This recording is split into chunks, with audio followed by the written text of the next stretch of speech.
Now I request Dr. Javed sir to present a planter to today's speaker, Mr. Vikas Upadhyay.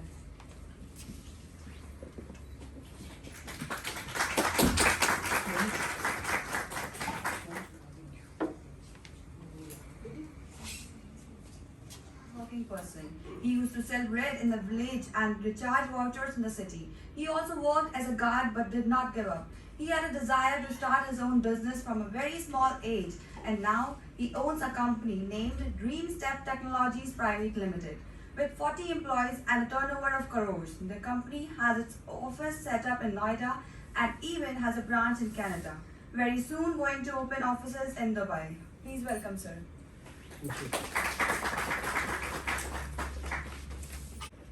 मेरे favourite topic पे बात करना, entrepreneurship की ताकत. I think some of the faculty members we have and some students we have, right? Okay, so entrepreneurship की ताकत एक यही है कि एक लड़का जो कि गांव से आया था, धुंधले विजन थे, कुछ ऐसा नहीं था कि कुछ लाइफ में कुछ क्लियरिटी हो कि क्या करेगा, लेकिन आप लोगों के बीच में एक स्पीकर बन के बोल रहा है, तो that is the power of entrepreneurship. Mind में जाना, बिकॉज जब आप जॉब के बारे में सोचते हो, चीज़ें करते हो, तो एक सिक्योरिटी की फीलिंग आती है कि ये सिक्योर पाथ है जहाँ पे चीज़ें बहुत स्मूथली होंगी, और एक कम्प्लीटली अननोन पाथ होता है एंटरप्रेन्योरशिप का, जहाँ पे रिस्क बहुत ज़्यादा होता है, पता नहीं होता है कि ये सक्सेसफुल होगा भी या नहीं होगा. तो there is so many challenges. दिमाग में एक ना इमेज होती है कि कॉलेज से प्लेसमेंट कम से कम 3.6 का पैकेज तो मिलेगा ही मिलेगा, है ना. उसके बाद में धीरे धीरे जब डेप्थ में घुसते हैं तो पता चलता है यार सीनियर्स का एक ही बंदे का इतने का हुआ, फिर धीरे धीरे वो चीज़ें कम होती हैं. ऐसे ही मेरे दिमाग में था कि शायद कोई अच्छी कंपनी मिलेगी, अच्छा पैकेज मिलेगा, लेकिन कॉलेज में तो कोई नहीं आया.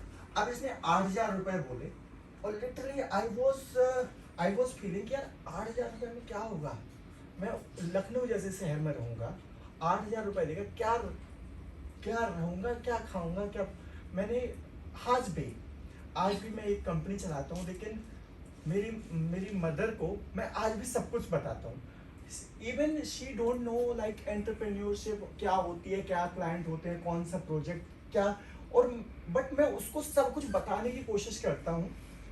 और लिटरली वेरेवर आई स्टक, उसकी वो एडवाइस लिटरली इररिस्पेक्ट ऑफ सिचुएशन हमेशा काम आती. फास्ट फेज फील्ड जहाँ पे ना टाइम टू टाइम चीज़ें चेंज होती हैं so quickly.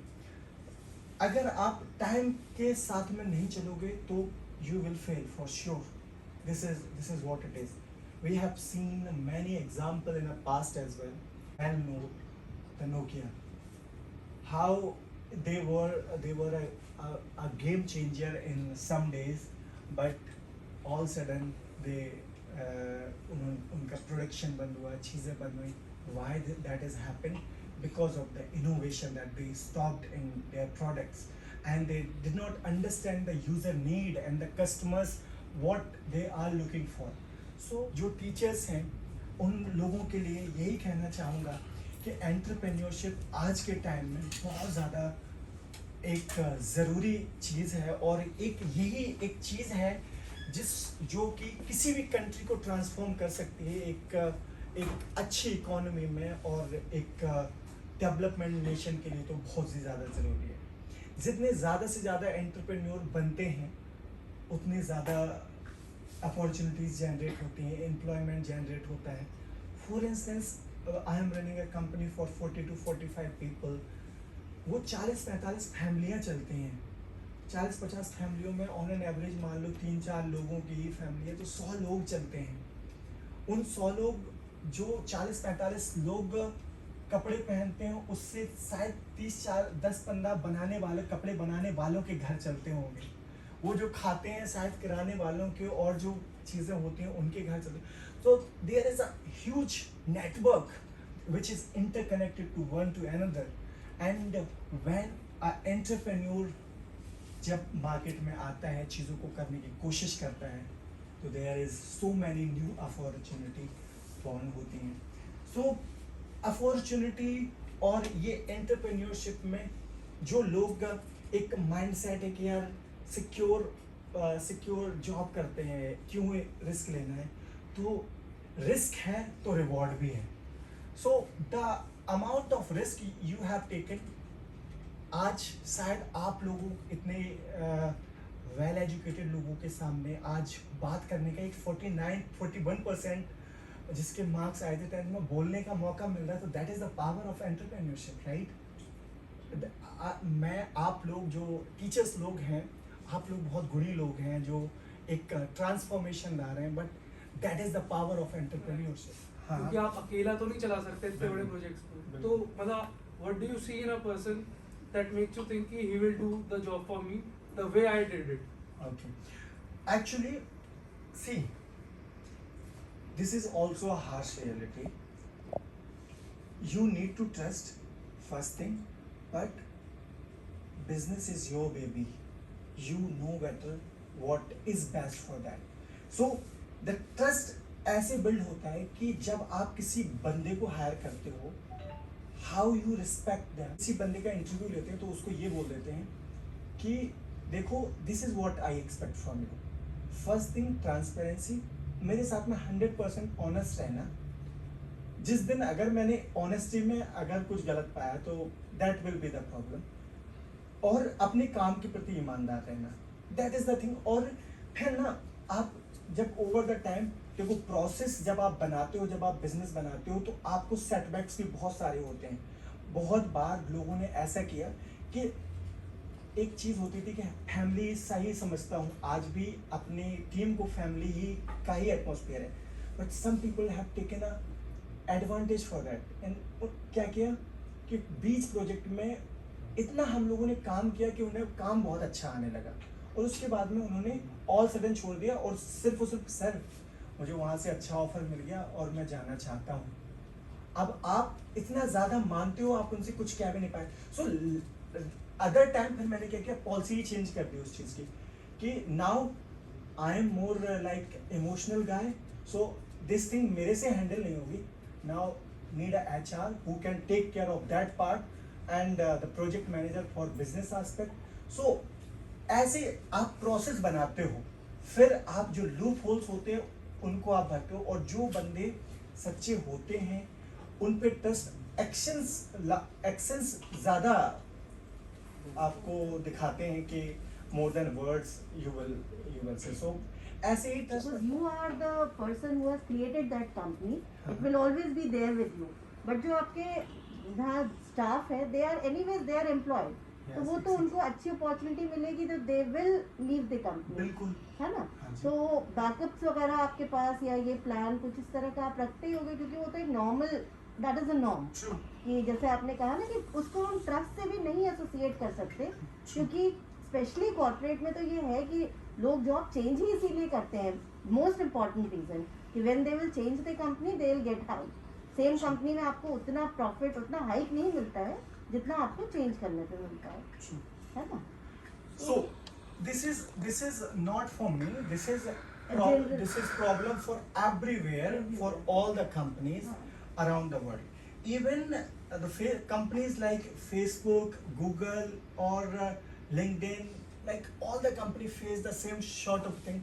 But what they do differently, वो लोग, उन्हें प्रॉब्लम तब होती है जब एक की डिसीजन मेकर जाता है, टॉप लेवल का बंदा जाता है.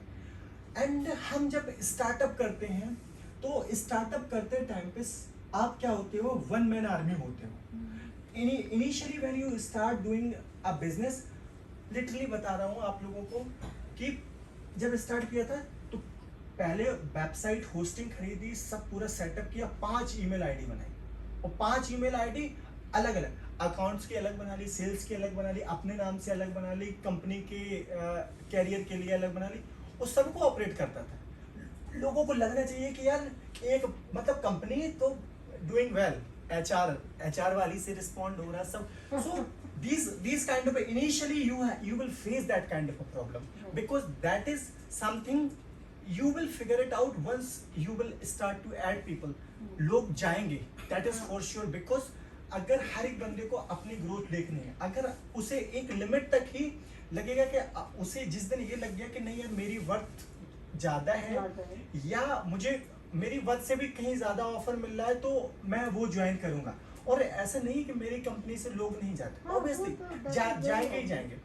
बट द थिंग इज कि जब मुझे ये प्रोसेस पता लग गया, सो इनिशियली हम लोगों ने कोई नोटिस पीरियड नहीं रखा था। Then we implemented one year notice period.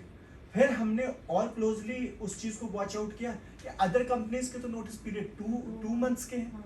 So we change the notice period for 2 month. आप रेजिग्नेशन दोगे, आप 2 महीने काम करोगे, 2 months will be enough for me to fill your space। और सबसे ज्यादा जरूरी है कि आप being a leader, how you build your team, this is the most challenging and one of the important part। आप अकेले इतना कुछ नहीं कर सकते, but if you have a good team you can really make a huge progress। actual if वैसे competitors को तो फेस करना बहुत छोटी सी एज में आ गया था, but in general I will explain the question कि कॉम्पिटिटर से फेस करना। See player like me, a very small person we are, and 45-50 लोगों की कंपनी क्या होती है? कुछ नहीं होती है। अगर बड़ी इन्फोसिस TCS के सामने बात करूँ, लाखों लोगों की कंपनियां हैं, कुछ नहीं है हम लोग। But the thing is the competition, how you can beat with quality. आप जो क्वालिटी ऑफ वर्क आप प्रोवाइड कराते हो, आपको जो एक इनिशियल आपको कॉन्ट्रैक्ट मिलता है किसी कंपनी से। देखो एक चीज होती है कि बहुत बार ऐसा होता है, बहुत सारे डिसीजन मेकर्स आपको वेरियस वेज में सर्च कर रहे होते हैं, because they are also looking for partners.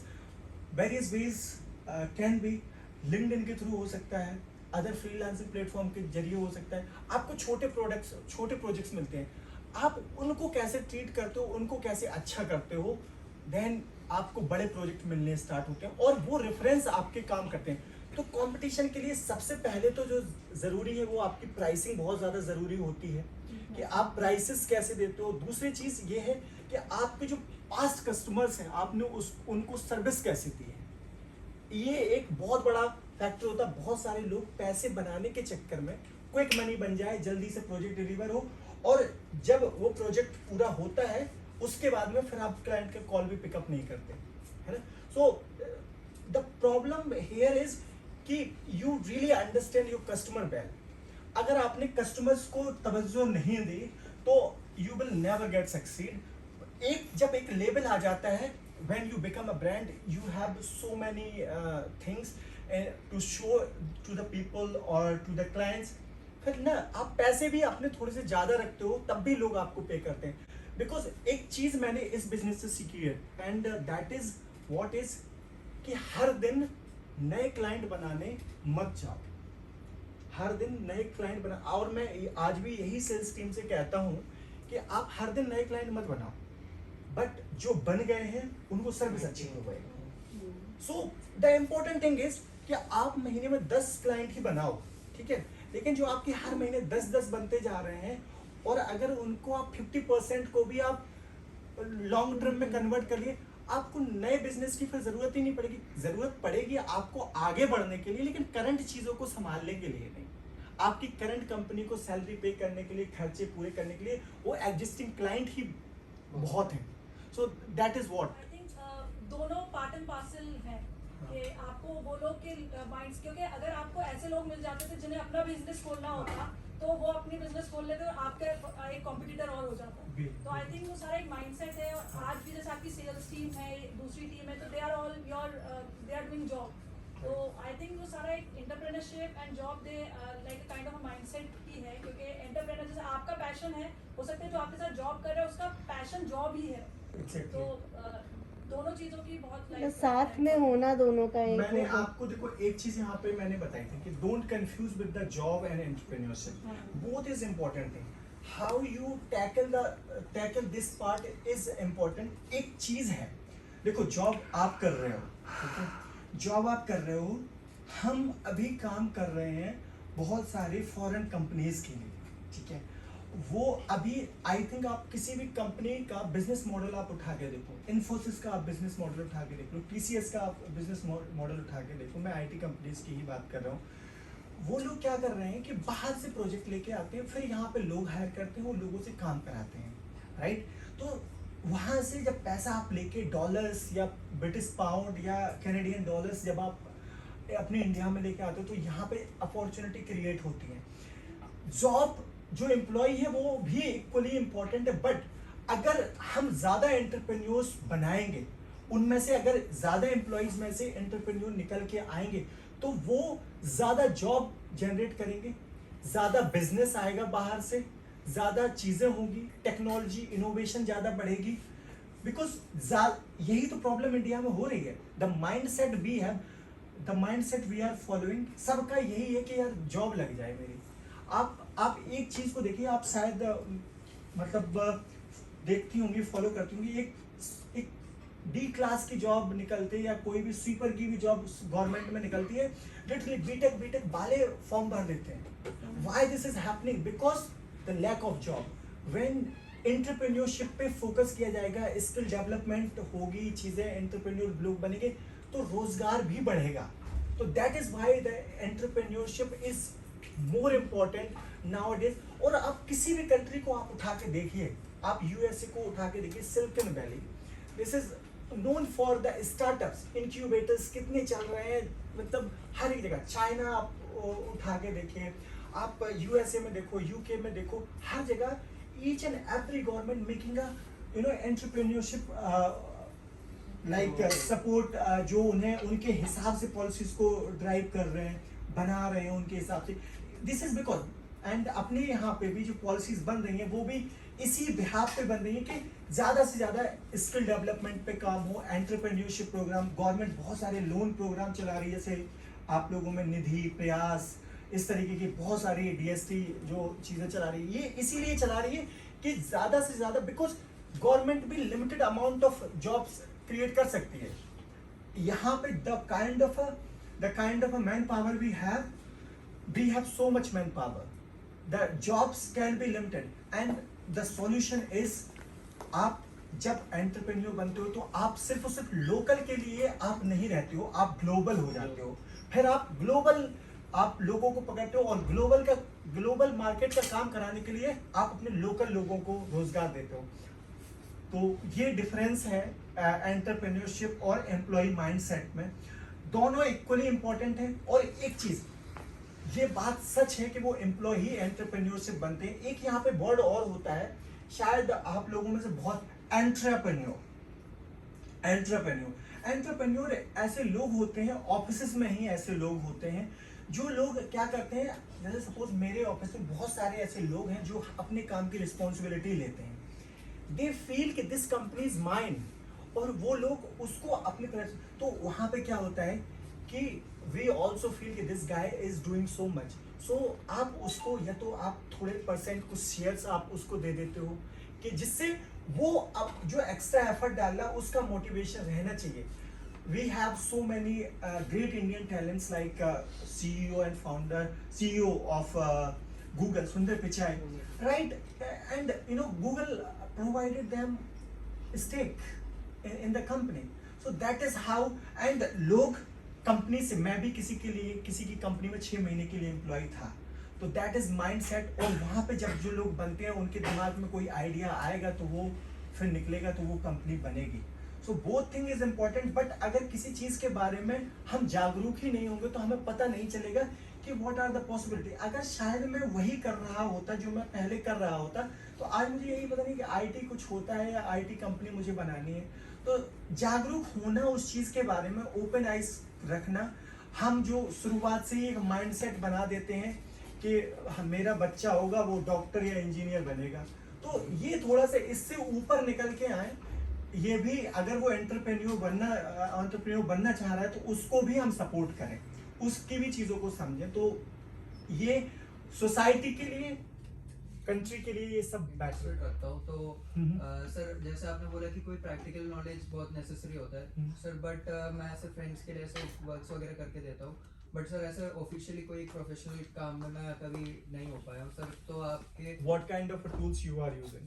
Sir Photoshop, Illustrator and XD, Adobe. Adobe XD, yeah. Sir sir आपके जैसे कंपनी में सर आप कोई इंटर्नशिप सोच रहे हो क्या ऐसे प्रोवाइड करने के लिए मेरे जैसे students? Definitely, if there is a group of people or something, we can provide. But the important thing is, आप जैसे ग्राफिक डिजाइन फील्ड में हो तो आप अपने फील्ड में जो ग्राफिक डिजाइन जो फील्ड है आपका, उसमें आप टॉप बंदों को देखो कि किन को आप फॉलो करते हो। Behance एक वेबसाइट है जहाँ पे बहुत सारे लोग Yes. अपने पोर्टफोलियो मेंटेन करते हैं।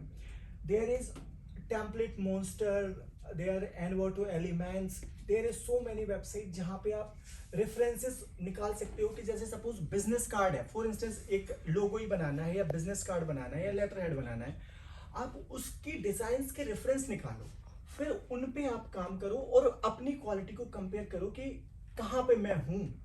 तो प्रोफेशनलिज्म तब समझ में आएगी जब आप रियल वर्ल्ड से कनेक्ट करोगे, राइट? आप अपने काम को कंपेयर करोगे उस चीज से, अपने आगे ऊपर वाले को देखोगे, तो that is how you will learn the things, and तब वहां से कॉन्फिडेंस आपके अंदर आएगा और बिल्ड होगा। हाँ, sir, how to manage our team? अगर हम किसी अपनी लीड कर रहे हैं और हमारी जो टीम है उनका इंटेंशन भी सेम है, बट काम करने के टाइम पे एक दिन ठीक होता है, अगले दिन उनकी एनर्जी लो हो जाती है, बट हमारा इंटेंशन और हमारी एनर्जी उसी लेवल पे होती है, तो how we can manage all the things in every मुझे वे? याद नहीं आता, मैं घर में नहीं हूँ, अगर घर में तो देख लो अगर important thing is any business और एनी प्लेस, कॉलेज में, फैमिली में और anywhere in the basic rule stage the same. आप ना हर एक बंदे की प्राइवेसी, हर एक बंदे की एक लिमिट्स होती हैं इन्वॉल्व होने की। आप उस चीज की आप लिमिट क्रिएट कराइए कि वेयर क्या मेरी लिमिट्स हैं इसके साथ में होने तक। If somebody is feeling low, obviously वहां पे उसको सपोर्ट करना है। इफ समबडी इज लाइक वो किसी और माइंडसेट में है तो उसको लगता है कि यार इस बंदे को टाइम देना चाहिए, उसे डिस्टर्ब नहीं करना चाहिए, तो गिव द टाइम। तो एक हेल्दी रिलेशन ऐसे ही होता है कि आप हर टाइम, बिकॉज सी एक ह्यूमन बिहेवियर है, आप ये सोचो कि हर टाइम एकदम बूस्ट और चार्ज अप रहेगा, ये हस्बैंड वाइफ में नहीं होता तो दोस्त कलीग में कैसे हो सकता है ना? So the important thing is कि you respect the boundaries, you respect their nature, और ये चीज आपको पहले से ही दिमाग में डालने को कि यार he can have a different perspective for anything, वो आपकी चीजों से डिफर कर सकता है। आप दिमाग में अगर ये परसेप्शन बना लो कि यार जैसा मैं सोचता हूँ सामने वाला ही वैसे सोचेगा, तो दैट इज नॉट पॉसिबल, वहां पे कॉन्फ्लिक्ट्स होंगे। व्हेन यू, आपके थोड़ा सा मैच्योरिटी लेवल का ही है कि आप एक लिमिट बनाइए और एक लिमिट तक ही चीजों को रखिए, तो वहां पे सारी चीजें सही होती हैं। Whether it's any relationship, I think सब जगह यही फॉलो होता है। So much, sir, for such inspiring words. Now I would request Dr. Fareen Siddiqui, Head of Department, to present a certificate of appreciation to Mr. Vikas Upadhyay, sir.